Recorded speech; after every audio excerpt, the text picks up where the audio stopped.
Hello everyone and welcome back to another Fantasy Premier League podcast on my channel with myself Senti, where I'm going to look at how I did in Game Week 4, how my wildcard went and what my transfer plans are heading into Game Week 5.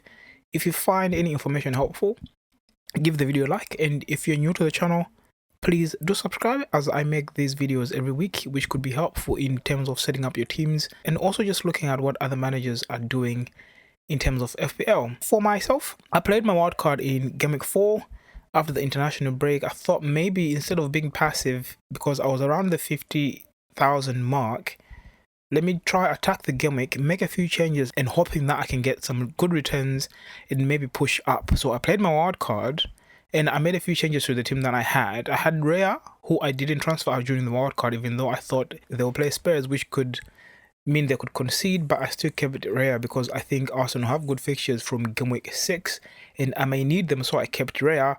I have had Robinson from the start of the season. I had him in the team even though he didn't return. I brought in Robertson, who returned only a single point when I transferred out Saliba because I wasn't confident about owning two Arsenal defenders in two very tough fixtures. Robertson conceded against Nottingham Forest and I kept Guardiola, who only came on later. He didn't start against Brentford at home. He returned a single point. I brought in Chelsea's Madueke, who only returned 3 points because I thought, let me just try make a few changes. I brought in Mitoma, who's been brilliant. He had a few chances this game week when he played against Ipswich, but he couldn't get me some returns. But I'll take the 3 points, but I think he's someone that I'm looking to keep and hopefully he can get me some returns.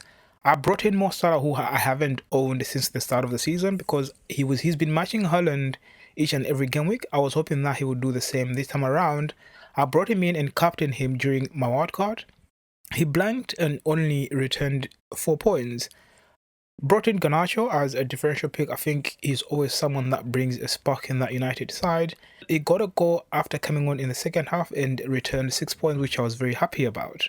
I made a few changes up front.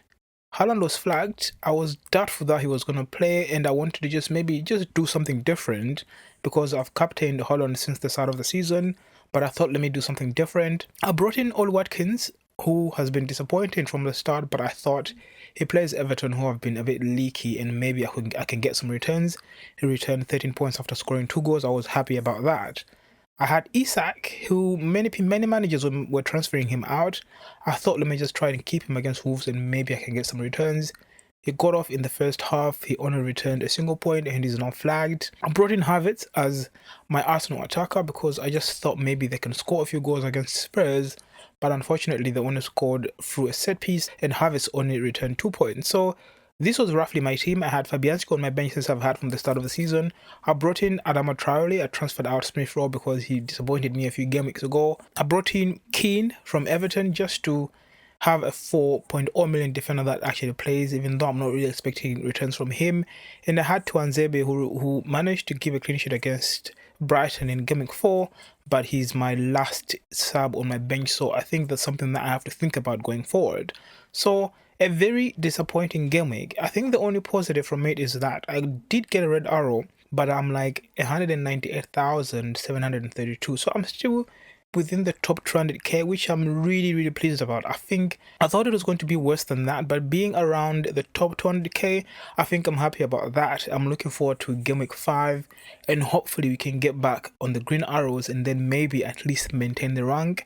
I have 3 transfers to use heading into game week 5, so at the moment what I'm looking to do with my team is to make 3 changes. But the first thing I'm really considering is to just bring back Haaland in my team. Even though he plays Arsenal in game week 5, I think it's a fixture that I could as well blank. But I think the experiment of not owning Haaland is something that I'm not looking to do this season. So I'm looking to bring Haaland back. And with Isak being flagged, I think it's an easy one for me to make.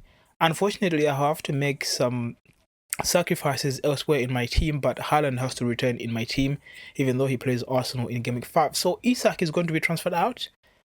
Guardiola is also someone that I'm looking to transfer out because I think Man City always have that thing about conceding goals, but he's also been underwhelming and the Champions League is live as well. So I think there could be some rotations in that side. I'm not really happy to own Guardiola at the moment. So Isak, Guardiola and Kai Havertz, who I brought in during my wildcard, is also going to be transferred out this game week, and I'm looking to bring back Haaland. Guardiola is going to be downgraded to Ola Aina, and Kai Havertz is going to be downgraded to Jamie Vardy. Now, Haaland is a no-brainer. I think if you don't own him, bring him into your teams. It's safer that way, and then maybe make a few differentials in other positions, but just on Haaland, and then see what you can do with other players. Now, I don't have an Arsenal attacker. The plan is to transfer out Salah in game week 6. When Arsenal play at home against Leicester, then I can transfer out Salah and maybe bring in Saka, or upgrade my striker to like a Kai Havertz, because I think Arsenal have a very good run of fixtures in the next 3 game weeks before the fixtures turn again in game week 9 when they play against Liverpool, Newcastle and Chelsea. So 3 games to target Arsenal assets, and Salah is the one that I'll probably transfer out. Even though I'm looking to maybe captain him at home against Bournemouth this game week after he disappointed me in the previous one, is a bit tricky, but that's where I am.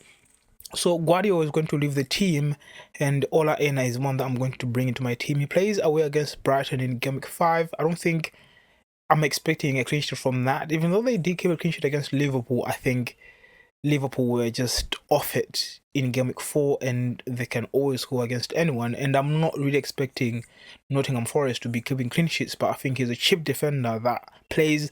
I'm happy to own him.